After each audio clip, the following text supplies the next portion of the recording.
Ayon sa kanyang ina, i-hot compress sana ng nursing aide ang anak dahil masakit ang tiyan. Pero ang pinaglagyan daw ng mainit na tubig ay surgical glove. Sumabog ito at tumapon ng mainit na tubig sa bata. Hindi na raw pinabayaran sa kanila ang gasto sa ospital, pero pinapipirma raw sila ng quit claim bago ma-discharge sa ospital, bagay na hindi nila ginawa. Kahapon sinampahan na ng NBI ng reklamong gross negligence resulting to serious physical injury ang presidente ng ospital.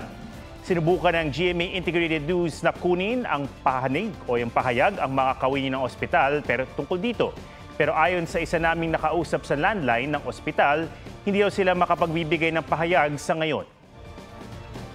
Mga kapuso, alamin ang State of the Nation. Mag-subscribe sa GMA Integrated News sa YouTube. Sa ating mga kapuso abroad, samahan niyo kami sa GMA Pinoy TV at sa www.gmanews.tv.